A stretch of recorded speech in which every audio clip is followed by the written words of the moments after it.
Tangan kanan saya ini dipijak, dan leher saya, dada saya dipijak, kaki saya dipijak oleh beberapa orang. Ini masih ada bekas mukanya ada di sini, Bang. Kalau mereka mau tarik atau mau merampas mobil kita, ya mana surat dari putusan pengadilan? Saya mau melapor ke bagian SPKT, tapi bagian SPKT menolak menerima laporan saya dan penganiayaan yang saya terima.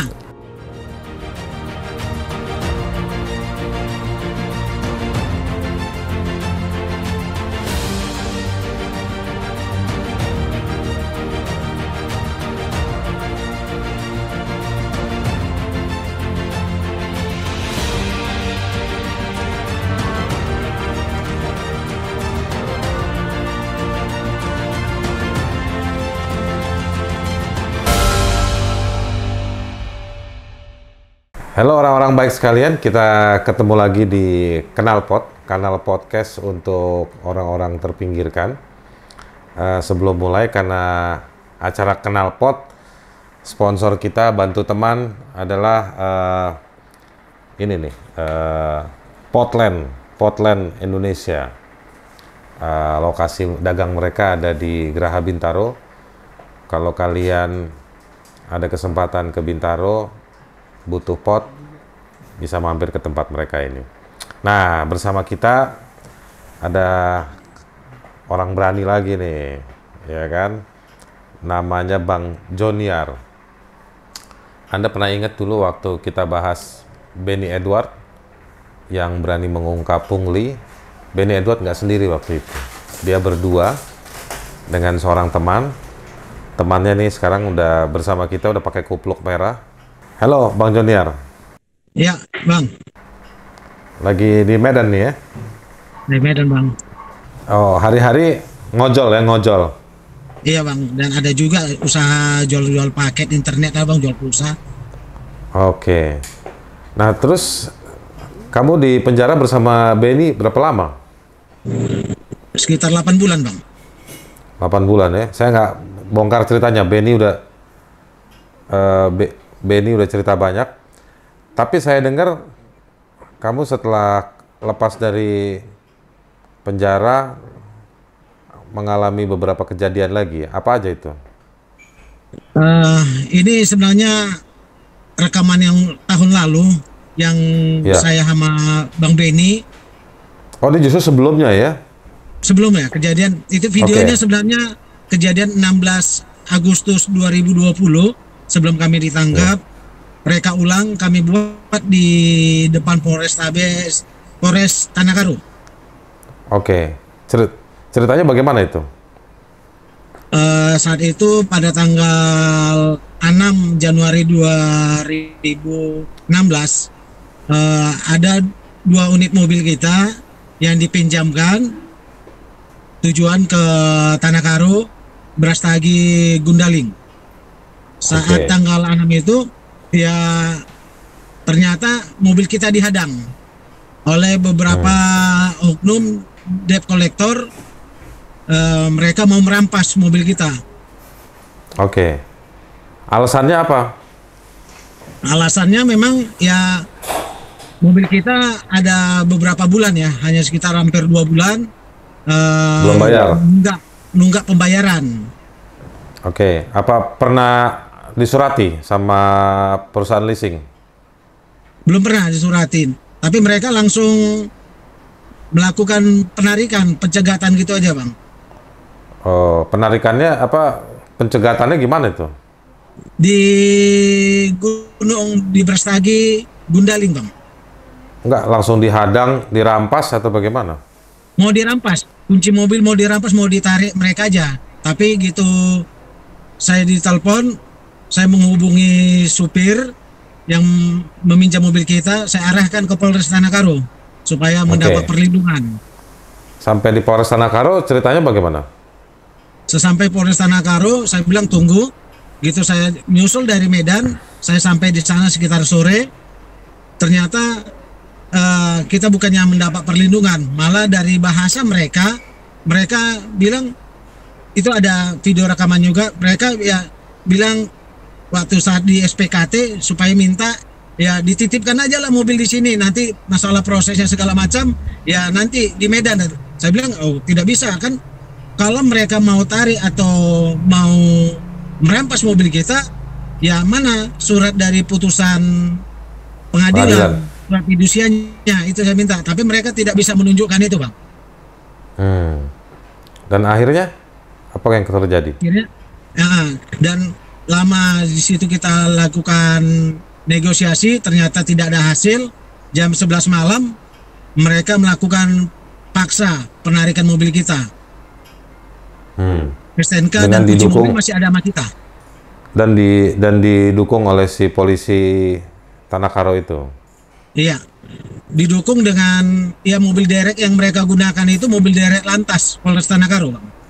Oh, jadi malah mereka menggunakan mobil Polres Tanah Karo. Iya, betul. Untuk merampas mobil yang tidak ada putusan pengadilan. Iya. Jadi perampasan mobil itu didukung oleh si polisi di Polres di Tanah Karo itu ya? Iya, betul Bang. Awal mulanya seperti ini.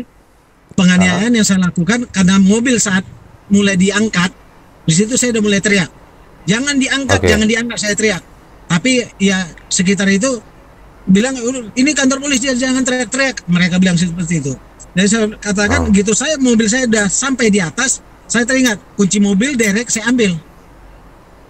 Kunci mobil derek saya ambil, saya pegang, saya taruh di pergelangan jari, pergelangan tangan, saya mau pengen pertahankan. Ternyata alhasil saat saya mau pengen pertahankan, saya dijegel, saya dianiaya, dirampas kunci mobil dengan tangan saya, tangan kanan ya, tangan kanan ini saya masih ada bekas cacatnya, bekas lukanya ada Bang. Anda diapain? Dipukuli? Tangan kanan saya ini dipijak, dan leher saya, dada saya dipijak, kaki saya dipijak oleh beberapa orang. Ini masih ada bekas lukanya ada di sini Bang, ada cacat. Berapa orang itu? Saya tidak bisa nyetir. Dari debt collector semua? Iya. Waktu penganiayaan saya dijegel saya terletak di depan, nggak jauh, udah setengah meter di depan polisi itu. Saya dianiaya, dilakukan perampasan kunci mobil. Dijegel tuh apa? Itu bahasa Medan itu. Kita nggak ngerti itu ya, dijegel. Ditekel, dijatuhkan ke aspal, ke jalan depan. Jadi Anda dijatuhkan sampai ke aspal? Iya. Leher saya dipiting ya, di bahasa Medannya dipiting, itu saya dijatuhkan. Ya kalau di Jakarta piting juga. Masih masuk lah itu kalau piting. Iya, supaya saya jatuh ingin merampas kunci mobil. Oke. Berapa orang itu? Untuk debt collectornya sekitar yang melakukan penganiayaan sekitar 3-4 orang. Debt collector yang hadir di situ belasan orang Bang. Itu terjadi. Beberapa polisi bagaimana? Beberapa polisi di situ hadir juga, beberapa polisi yang bertugas SPKT dan juga proposnya juga ada di situ. Mereka melihat ya? Melihat, jelas ada di gambar itu, mereka melihat, video itu ada. Dan mereka diam aja semua? Iya, karena mereka tahu mulai ada gejala saya handphone. Waktu saat saya merekam, saya berikan kepada teman, 2 orang saya bawa saksi dari Medan, saya berikan. Sepertinya saya ada dugaan bakal mau dianiaya. Handphone itu merekam on terus. Jadi handphone mereka waktu saat kejadian mereka mau pengen rampas sebenarnya handphone itu. Tapi untungnya nggak jadi diambil ya? Nggak berhasil. Setelah peristiwa itu, Bang Jonier apa pulang? Waktu saat peristiwa ada mobil udah pergi, dibawa lari ke Medan, saya mau melapor ke bagian SPKT, tapi bagian SPKT menolak menerima laporan saya dan penganiayaan yang saya lakukan, yang saya terima. Jadi polisi di Polres Tanah Karo melihat kejadian tersebut, tidak melerai, dan Anda sendiri ketika mau melapor itu tidak diterima? Tidak diterima. Dan pada saat itu juga, pagi itu juga, sekitar jam 3 pagi, saya langsung buat laporan ke Polda Sumatera Utara. Di Medan? di Medan. Diterima baru. Diterima baru dan diminta supaya saya divisum di Rumah Sakit Estomihi, Jalan Sisinga Mengaraja Medan. Terus kasusnya, laporan Anda jalan? Seterusnya laporannya, ya berapa kali mereka coba menghubungi saya bilang, akhirnya Polres Tanah meminta supaya saya kembali, supaya diperiksa. Saya diperiksa di Polres Tanah tapi saya katakan, saya tidak mau. Saya kalau mau saya diperiksa di Medan. Kenapa kalian periksa lagi kembali saya ke sana? Sementara kalian dari awal sudah menolak. Kenapa harus ke Tanah Karo lagi?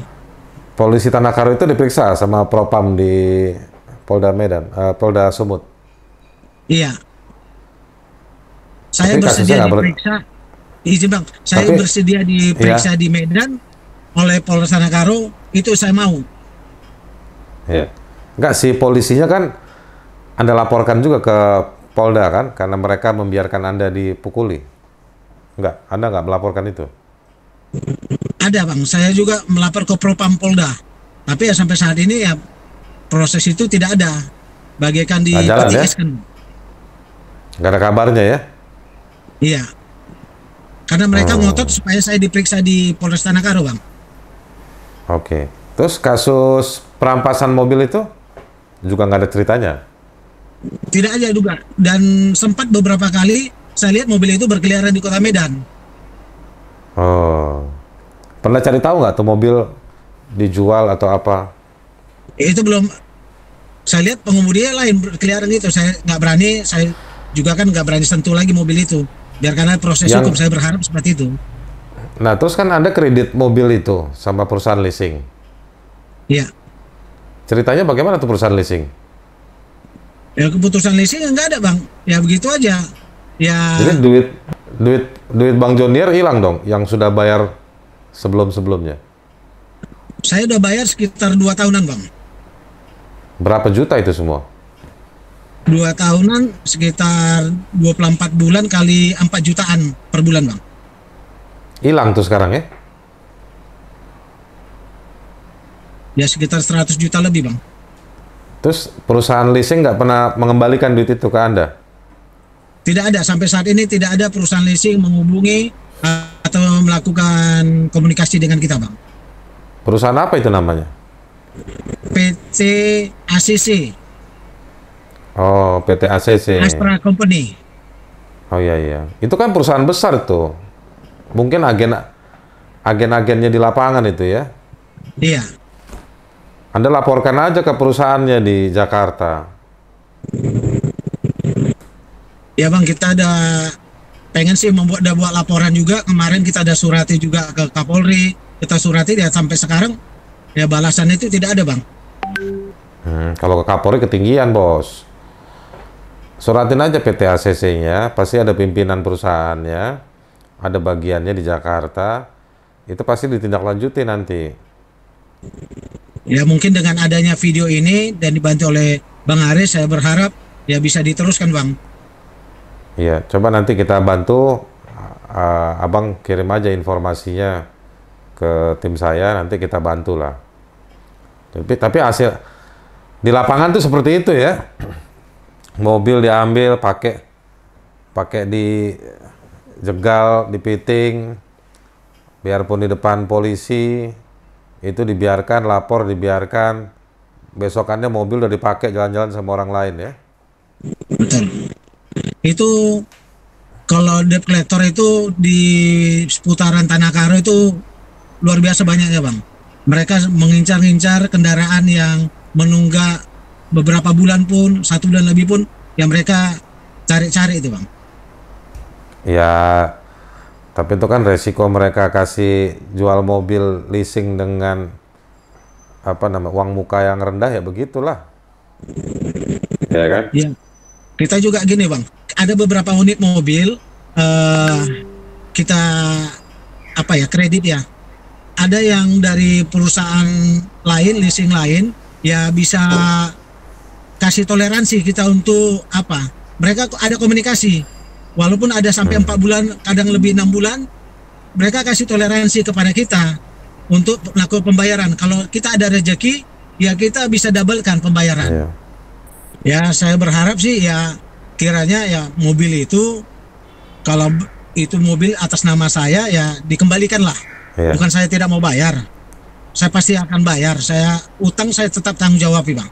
Oke. Dan saya berharap proses penganiayaan yang saya alami ya ditindak tegas, dan oknum-oknum yang melakukan pembiaran terhadap saya dianiaya kiranya mereka juga ditindak tegas. Kalau bisa ya mereka dipecat, Bang. Karena mereka Oke. ada dugaan membackingi debt collector. Baik, baik, baik. Baik, Bang Joniar, orang-orang baik sekalian, ini cerita rakyat.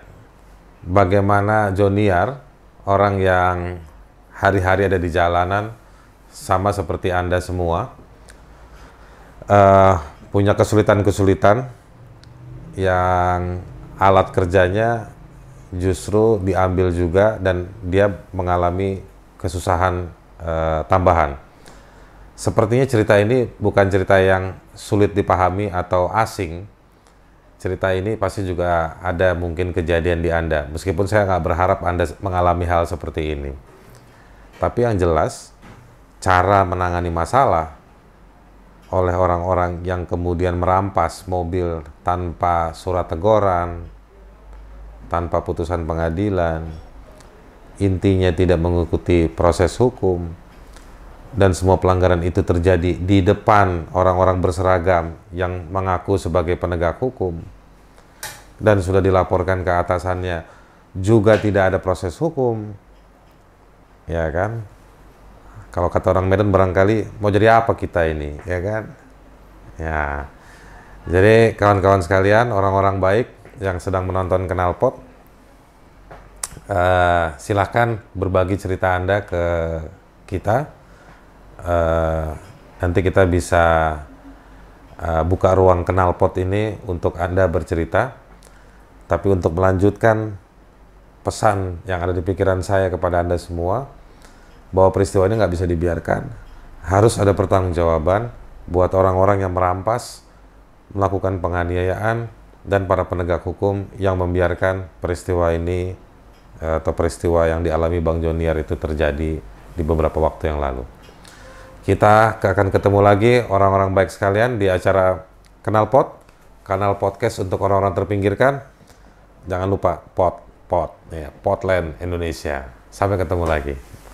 Bang Joniar, makasih ya.